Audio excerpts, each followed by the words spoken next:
हम लोग फिर से उपस्थित हैं आप लोगों के समक्ष एक नया और शानदार वीडियो लेकर। आशा करते हैं कि आप लोग स्वस्थ होंगे, मस्त होंगे, व्यस्त होंगे और अच्छे से अपने पढ़ाई को इस चैनल के माध्यम से कंटिन्यू किए हुए होंगे।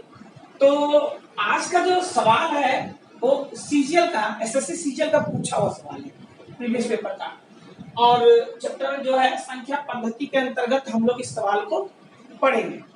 तो सवाल काफी अच्छा है, तो देखते हैं। सवाल पर जाने से पहले मेरे नए भाइयों से अनुरोध है कि अगर आप चैनल पर पहली बार आए हैं तो इस चैनल को जरूर सब्सक्राइब कर लें, ताकि हमारे द्वारा कोई भी अपलोड वीडियो हो उसकी नोटिफिकेशन आपको अविलंब मिले। साथ ही अगर वीडियो अच्छा लगे तो उसको लाइक करना मत भूलिए। तो चलिए चलते हैं। सवाल हमारा जो है, अगर इसको देखें तो ये क्वेश्चन पूछ रहा है कि इतना जो है निम्न में से किससे पूर्णतः विभाज्य है। ऑप्शन हमारे सामने 4 हैं। तो सबसे पहले देखेंगे कि ये किस फॉर्मेट का है, क्वेश्चन को पहचानेंगे और देखेंगे। चूंकि सीजीएल का है तो थोड़ा तो ठीक ठाक क्वेश्चन है, जिसको देखेंगे और पहचानेंगे कि किस फॉर्मेट का है। हमारे दिमाग में सबसे पहले ये होना चाहिए कि क्वेश्चन किस फॉर्मेट का है, उसके बाद आगे वीडियो में अंत तक बने रहिएगा। वीडियो छोड़ के नहीं भागना है, आगे तक अंत तक देखना ही आपके लिए बहुत उपयोगी वीडियो है और यहाँ बहुत अच्छे अच्छे सवालों को किया जाएगा। पहला सवाल जो हमारा है, ये फॉर्मेट जो है, इस फॉर्मेट को पहले हमें पहचानना होगा फॉर्मेट कौन सा है। तो अगर गौर करें तो आप ये क्यूब भी, यहाँ भी क्यूब है, यहाँ भी ये क्यूब के फॉर्म का है। तो हम कह सकते हैं कि अगर इसको गौर से देखिए तो ये है ए क्यूब।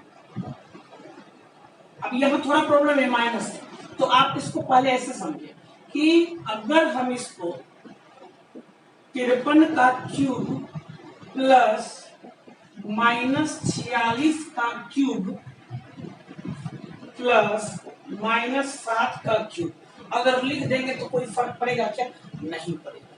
क्यों नहीं पड़ेगा मेरे भाई? क्योंकि हमको पता है कि माइनस का क्यूब जब किया जाता है यानी घन किया जाता है तो आगे माइनस आ जाएगा और प्लस गुना माइनस फिर फाइनली क्या होगा? माइनस होगा। तो यही चिन्ह आ जाएगा। तो टेंशन नहीं लेना है कि माइनस अंदर कर दिया, क्यूब कर दिया तो कोई प्रॉब्लम हो जाएगा, कोई प्रॉब्लम नहीं। चलिए तो यहाँ आ गया। अब देखिए फॉर्मेट देखिए, A cube plus B cube plus C cube. अब इसको रखते हैं बगल और आते हैं यहाँ थोड़ा कुछ काम करते हैं, उसके बाद इस पर आएंगे।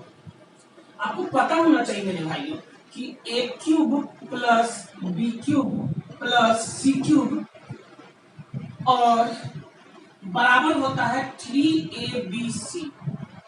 हालांकि इस पर डिटेल वीडियो जाएंगे, लेकिन आज डिटेल नहीं जाएंगे क्योंकि ये क्वेश्चन लंबा हो जाएगा। हम सिंपली आप एक फॉर्मूला याद रखें कि इसका हम प्रूफ भी बताएंगे, इसका 2-3 फॉर्मूला बताएंगे, फॉर्मेट बताएंगे, इसका पूरा फॉर्मेट बताएंगे जीरो लेवल से। लेकिन फिलहाल आज के लिए याद रखिए, क्योंकि हम विषयांतर नहीं होना चाहते हैं। देखिए A cube plus B cube plus C cube बराबर 3abc होता है। कब? जब A plus B plus C बराबर क्या होता है? 0 होता है। मतलब ये एक स्पेशल कंडीशन है। ये क्या है? एक स्पेशल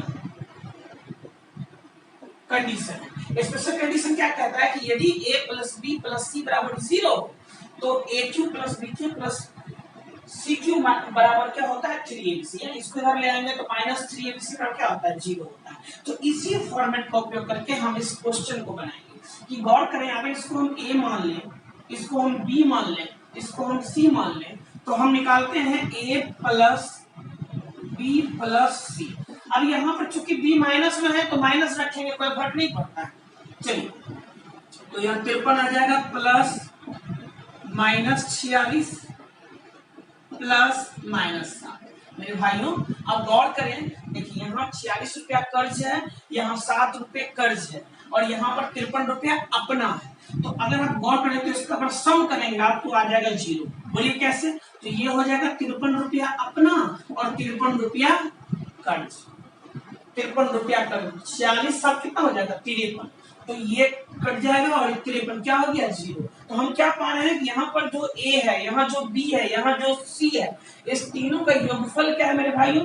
फाइनली योगफल 0, यानी कि a plus b plus c बराबर 0। तो हमने क्या करना है कि इसका 53 का होल क्यूब डायरेक्ट लिख देते हैं। इसका जो वैल्यू हो जाएगा, इधर मैं मिटा रहा हूँ और मैं डायरेक्ट लिख देता हूँ। इधर क्या इसका वैल्यू अगर हम लिखेंगे मेरे भाइयों, इसका वैल्यू लिखेंगे तो हम क्या लिखें? A cube plus B cube plus C cube बराबर क्या आ गया? तो 0 आ गया। इसका मतलब इसका मान हो जाएगा 3 इंटू ए यानी कि 53 इंटू बी यानी कि 46 होगा तो -46, लेकिन गौर करें -46 इंटू आप ये गुना करोगे, माइनस में माइनस तो प्लस हो जाएगा, तो -46 में दे सकते हो मान है तो -46 इंटू फिर क्या हो जाएगा -7। गौर करें मेरे भाई, होगा कि नहीं होगा? आप देखिए, आपकी माइनस में माइनस तो प्लस ही होना है अंत तक, तो ये लाइन आप बचाइए एग्जाम में, ये लिखने की जरूरत नहीं है। आप माइनस गुना माइनस प्लस कर लें, आपका काम बच जाएगा, टाइम बचेगा। ठीक है, यहाँ प्लस हम लोग डायरेक्ट ही लिखेंगे इसको, कोई ब्रैकेट देने की जरूरत नहीं है। ठीक है, चलो तो इस तरह से क्या आ गया, ए क्यू जोड़ बी क्यू जोड़ सी क्यू बराबर क्या हो गया 3abc। अब देखिए ये कहता है किससे कटेगा, ये जो है किससे कटेगा। अब इसको गौर से देखें तो ये 46 है तो 23 से कटेगा, क्लियर बात है। 46 है तो किससे कटेगा, 23 से कटेगा, तो 23 से कटेगा। अच्छा 21 तो 21 से भी कटेगा, 3 से भी कटेगा, 2 से भी कटेगा, 3 से भी कटेगा, 2 से भी कटेगा, 7 से भी कटेगा, 21 से भी कटेगा, 23 से भी कटेगा। देखिए ना, इसका मतलब 21 से भी कटेगा, क्योंकि यहाँ पर 21 कटे में 21 कटोगे आप तो 21 से कट न जाएगा मेरे भाई। अब ये देखिए समझिए, तो 21 से कटा 46 है तो 23 से भी कट जाएगा, 23 से काटेंगे तो कट जाएगा, 23 से भी कटेगा, मतलब ये भी ऑप्शन हो जाएगा सही। अच्छा 2 से भी कटेगा, क्योंकि 46 में 2 है, और 21 से तो कटेगा क्योंकि 21 है। तो इस तरह से दोनों ऑप्शन हो गया, लेकिन अब दोनों ऑप्शन सही हो गया तो दोनों तो मानेंगे नहीं, ऑप्शन तो एक ही रखना है एग्जाम में। तो देखिए अगला आगे बढ़िए, देखिए यहाँ अगर गौर करते हैं आप तो यहाँ आता है बी और सी दोनों, मतलब जब ये दोनों फुलफिल हो गया, ये दोनों फुलफिल हो गया, तब आपको ये दोनों नहीं रंगना है, ये आपको तब आपको सीधे क्या करना है, ये आपको देख लेना है कि ऑप्शन ऐसा मौजूद है कि नहीं, मौजूद है तो इसको रंगना है, ये बस हो गया, क्लियर। आगे देखिएगा, आप समझिएगा इसको, कहीं कोई दिक्कत नहीं। चलते हैं मेरे भाइयों अपने अगले सवाल की तरफ। अगला सवाल जो कह रहा है कि यदि 10 विभिन्न धनात्मक पूर्णांक संख्या का योगफल 100 है तो इन 10 संख्याओं में से अधिकतम संभव पूर्णांक क्या होगा। क्वेश्चन हमने पढ़ लिया, अब इसको आप लोग देखें गौर से, और इस क्वेश्चन को पहले वीडियो को रोक के खुद से बनाने का कोशिश करें। वैसे मैं तो बना ही रहा हूं, लेकिन आप लोग भी वीडियो रोक के इसको खुद से पहले ट्राई करें। चलिए चलते हैं सवाल की ओर। देखिए यहाँ क्या कहना है कि यदि 10 विभिन्न धनात्मक पूर्णांक, पहले तो ये जानिए कि पूर्णांक कितने तरह का होता है। पूर्णांक संख्या 2 तरह का होता है, एक होता है धनात्मक पूर्णांक जिसको कहते हैं पॉजिटिव इंटीजर, और एक होता है ऋणात्मक पूर्णांक जिसको कहते हैं नेगेटिव इंटीजर। तो पॉजिटिव इंटीजर की जहां तक बात है तो आप जानते हैं कि पूर्णांक कहां से सकता है, पूर्णांक हुआ पूर्ण अंक, और पूर्णांक मतलब जो खुद में कंप्लीट है, जैसे 1 2 3 4 5 6 ऐसे करते हो, या -1 -2 -3। खैर यहाँ माइनस का बात नहीं करना है, उसकी धनात्मक पहले लिखा हुआ है। ये क्या है, सेट ऑफ पॉजिटिव इंटीजर। तो हमने क्या करना है, सिर्फ धनात्मक संख्याओं का बात करना है, और यहाँ क्या कर रहा है 10 धनात्मक संख्या। अब हम बच्चे की तरफ पहले समझा रहे हैं, आप लोग समझे सवाल बनाना बहुत बड़ी बात नहीं है, बन तो जाएगा ही सवाल, लेकिन पहले इसमें कहा क्या जा रहा है और क्या क्या संभावना है, यही पूर्ण संख्या रहता है 10 पूर्ण, तो वो भी हम बताएंगे। पहले चलते हैं पूर्णांक।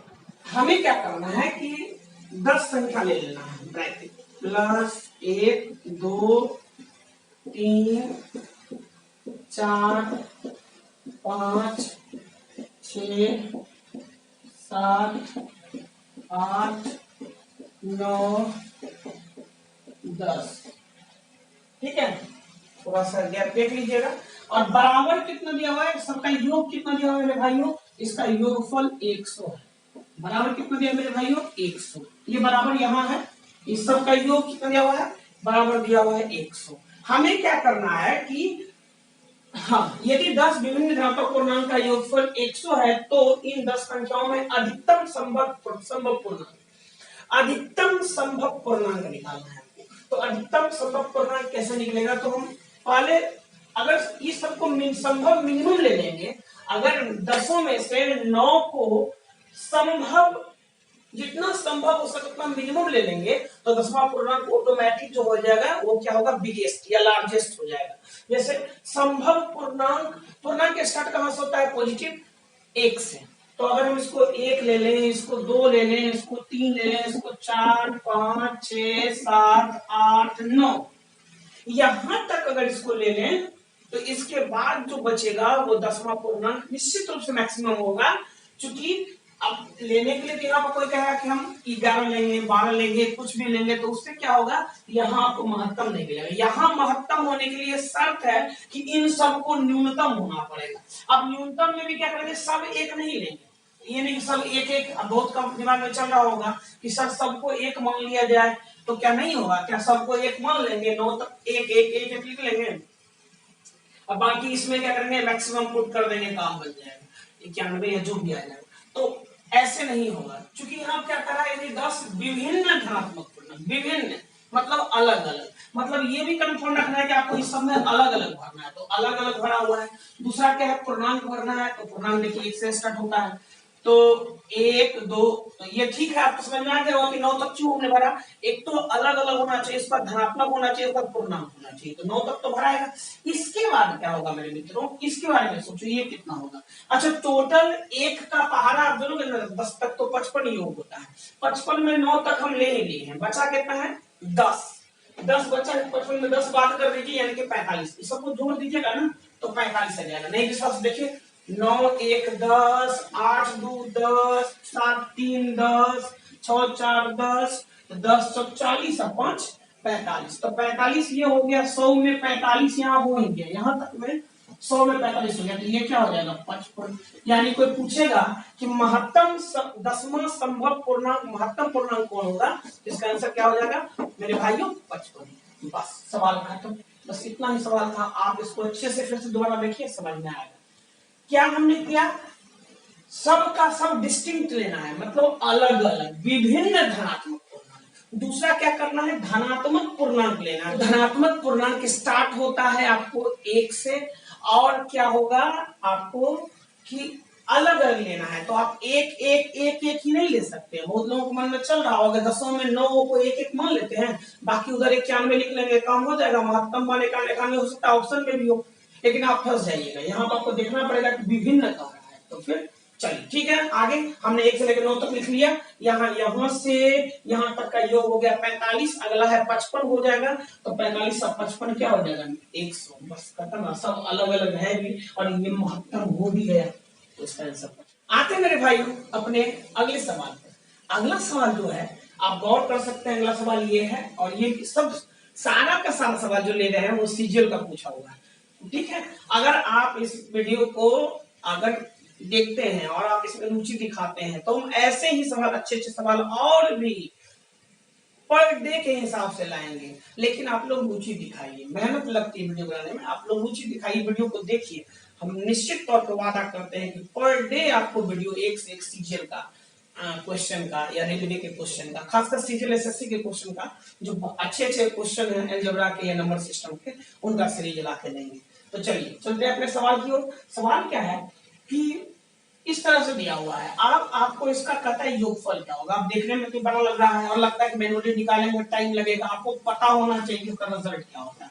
रूट 1 का क्या होगा मेरे भाई, बस 2-3 हम निकाल के बता रहे हैं, एक बार आप देख लोगे, अगली बार सबको टाइम नहीं लगेगा, मुझबानी निकाल लोगे आप। 1 सेकंड में इसका उत्तर बोले, 1 सेकंड में इसका उत्तर ये होगा, 1 सेकंड में। लेकिन ये हम कैसे निकाले वो आपको बता रहे हैं। देखिए रूट 1 का मान क्या होगा 1। देखिए पैटर्न को, सारा पैटर्न बेस्ड क्वेश्चन रहता है, तो आपको बस पैटर्न को ध्यान देना है, इसको मैनुअली आप थोड़े ना करना है निकाल निकाल के, तब तो टाइम लगेगा। आपको एकदम पैटर्न पर ध्यान देना, पैटर्न क्या है, इस पैटर्न को बुझ जाइए, एक बार देख लीजिए, अगली बार से प्रॉब्लम नहीं होगा। चलते हैं सीधे अपने सवाल पर। तो यहाँ क्या है, रूट 1 का मान 1 है, रूट अंडर 121 का मान क्या होता है 11। आपको पता है 121 के हिसाब से। अच्छा, रूट अंडर 1 2 3 2 1, इसका मान जान लीजिए 111 होता है। एक बार याद कर लीजिए। देखिए अगर 1 से लेके इसका वर्गमूल कैसे निकलता है आपको समझा देते हैं। 1 से लेकर 3 तक डेटा गया और फिर घट के 1 तक आ गया, इस तरह से 3 तक गया है तो 3 है। अगर यही अगर 4 तक चल जाता, 1 2 3 4, फिर 3 2 1, तो इसका आंसर हो जाएगा 1 1 1 1। मतलब जितने तक डेटा जाएगा फिर लौट के फिर एक तक पहुंच जाएगा। तो जैसे यहाँ एक और ले लीजिए, अगर यहाँ पर लिखा हुआ है 1 2 3 4 5, 4 3 4 3 2 1, इस तरह से लिखा हुआ है, तो इसका निश्चित रूप से इसका आंसर हो जाएगा 1 1 1 1 1 का है, 5 तक गया है और फिर रिवर्स हो गया है। तो इस अब पैटर्न आप समझ गए। अब पैटर्न जब आप समझ गए तो आपको पता होना चाहिए, चलिए हटाइए, पैटर्न जब समझ गए आप देखिए यहाँ ध्यान दीजिए, इसका आंसर हो जाएगा 1, इसका 11, इसका 111 प्लस 1 1 4 1 फिर प्लस 5 1 प्लस 1 2 3 4 5 6, क्योंकि हार्डली कहां तक गया है 6 तक गया। प्रत्येक बार टर्म में क्या हो रहा है, बढ़ रहा है। हार्डली कहां तक गया है 6 तक गया है। तो आप समझ रहे हैं कि हार्डली क्या होगा 6 1 होगा। तो आप जोड़ोगे तो अब इसको भी जोड़ने का तरीका बताते हैं। जैसे 1 में अगर 11 जोड़िएगा तो बढ़ता कौन है, ये बढ़ता है, ये नहीं बढ़ेगा।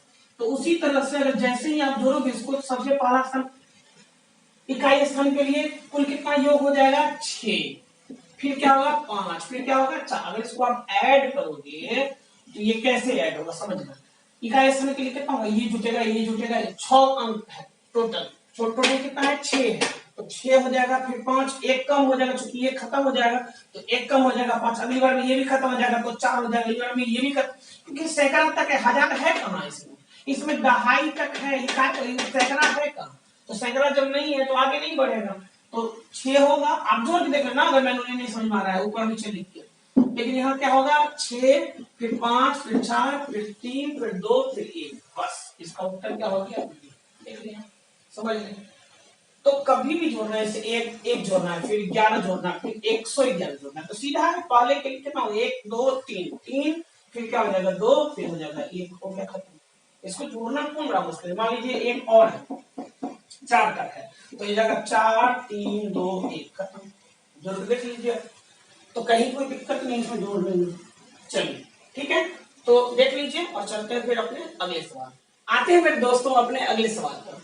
और अगला सवाल क्या है, बड़ा सुंदर सवाल है, रिपीटिंग डेसिमल का, या कह सकते हैं रिकरिंग डेसिमल का, आवर्त दशमलव का, अशांत, इसको क्या कहते हैं अशांत आवर्ती दशमलव। ठीक है, पढ़ेंगे हम लोग दशमलव के चैप्टर में कि दशमलव का कितना कितना भाग होता है, सारा पढ़ेंगे। लेकिन फिलहाल अभी इसको डायरेक्ट किया जाए कि ये क्या है, एक अशांत है। अशांत क्यों है, क्योंकि अनंत तक गया है। और आवर्ती है, आवर्ती क्यों है, क्योंकि रिपीटेड है, रिपीट कर रहा है, जिसको क्या कहते हैं रेकरिंग डेसिमल या अशांत आवर्ती दशमलव। अब इसको कैसे बनाएंगे, देखिए क्या कह रहा है कि यदि p बराबर 0.pqr pqr pqr pqr कहां तक, अनंत तक, तो कहता है कि p को किस संख्या से गुणा कर दें ताकि यह एक पूर्णांक मान प्राप्त हो। इसका आंसर डायरेक्ट अगर मारना चाहें तो ये दोनों उत्तर हो जाएगा, इसका आंसर हो जाएगा 5 नंबर 3 और 4। आप बोलोगे आप कैसे जान गए सर, आई हो सकता है आंसर देखे हो तो बना दिए हो, बात बाजी आपका कहना लाजमी है, तो आप भी अगली बार से बना लोगे। देखो कैसे, समझो आप यहाँ पे क्या करोगे, आप तुरंत बना लोगे, इसको कुछ नहीं है, ये रिपीट। अगर आप पढ़े हो इसको, अगर नहीं पढ़े हो तो पूरा कंप्लीट क्लासेस पढ़ देंगे रेकरिंग डेसिमल पर। लेकिन अगर पढ़े हो तो आपको पता है कि 0.PQR डॉट डॉट इन्फिनिटी, इसका मतलब होता है PQR बटे 999।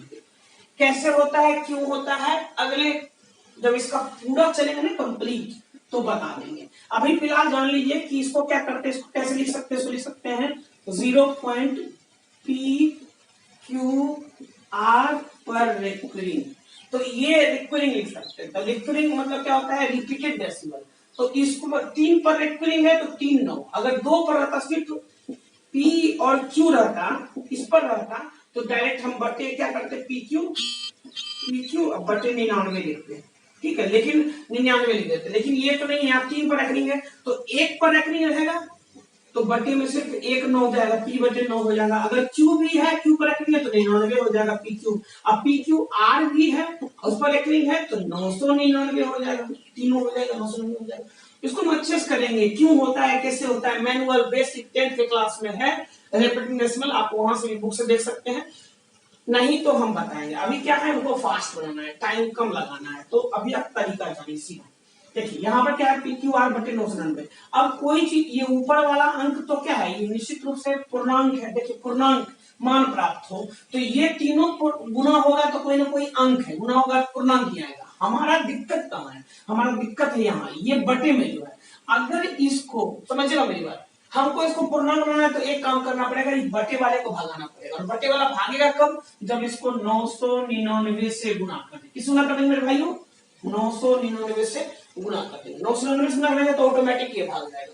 तो 900 क्यों, क्योंकि ये 999 कट जाएगा तो हो जाएगा पी क्यू और आर। तो आ तो क्या पी क्यू आर, और ये क्या होगा पी क्यू आर। जब खुद ये सब पूर्णांक है, गुना होगा तो एक पूर्णांक संख्या ही देगा। लेकिन यहाँ दिक्कत क्या था, यहाँ पर ये बटे 999, इसका मतलब क्या होगा कि इसको 999 से गुना करना पड़ेगा। चूंकि दिक्कत कहाँ था, 999 बटे में था, तो जो बटे में रहेगा उससे गुना कर देंगे। अब यहाँ भारी प्रॉब्लम है, क्यों, क्योंकि ऑप्शन में 999 कहीं है ही नहीं, ऑप्शन में तो 999 कहीं है ही नहीं। अब बहुत बच्चे क्या करेंगे, या तो मिस्टेक से ये आंसर मार देंगे या तो ये आंसर मार देंगे। क्यों, वो गिनेंगे 1 2 3 4 5 6, बटे में जो जाएगा 6 जाएगा 0, तो इस पे गुना कर देंगे तो कंप्लीट, तो वो भी गलत हो जाएगा।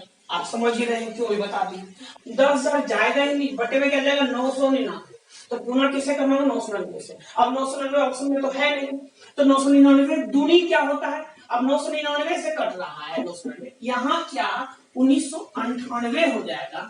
तो क्या ये नहीं काट पाएगा, 2 बार में काटता है तो कट जाएगा, कोई दिक्कत नहीं। अगर यहाँ पर 2997 रहेगा तो भी इससे ही 3 बार में कट जाता है। तो जब इससे कटने वाला कोई चीज भी यहाँ गुना कर देंगे, मतलब इसका कोई सा भी मल्टीपल गुना कर देंगे, चाहे इवन मल्टीपल चाहे ऑड मल्टीपल, कोई सा भी मल्टीपल, या ये खुद हो या तो ये खुद हो स्वयं हो या तो इसका कोई मल्टीपल हो, अगर गुना करेंगे तो निश्चित तौर पर क्या हो जाएगा, वो एकदम आराम से पूर्णांक संख्या, पूर्णांक मान प्राप्त होगा, जो कि क्या होगा पी क्यू आर। अब बहुत होगा कि यहाँ पर क्या होगा पी क्यू आर गुना 3 हो जाएगा। अगर यहाँ 1998 होगा, 1998 होगा तो पी क्यू आर गुना 2 हो जाएगा। तो उससे क्या फर्क पड़ेगा, होगा कि पूर्णांक संख्या है ना। तो ठीक है, तो क्या देखें, इसका ऑप्शन ये भी सही हो गया, ये भी सही हो गया। अब 2 ऑप्शन तो रख नहीं सकते हैं, तो फिर आगे गुंजाइश देखेंगे, कोई और गुंजाइश है क्या, तो हाँ ऑप्शन में गुंजाइश है 3 और 4 दोनों, 5वां नंबर ऑप्शन। तो फाइनली इसका ऑप्शन का आंसर क्या हो जाएगा, ये सब कोई नहीं रखना है, फाइनली आपका आंसर क्या हो जाएगा 5 नंबर। तो आप अच्छे से देख लेना, समझ लेना, ये सब कुछ नहीं, ये सब फालतू है। ठीक है, तो आज के लिए इतना ही काफी है। मिलते हैं फिर किसी अगले अच्छे जानदार वीडियो में। ठीक है, कुछ अच्छे क्वेश्चंस और हार्ड लेवल के क्वेश्चंस के साथ।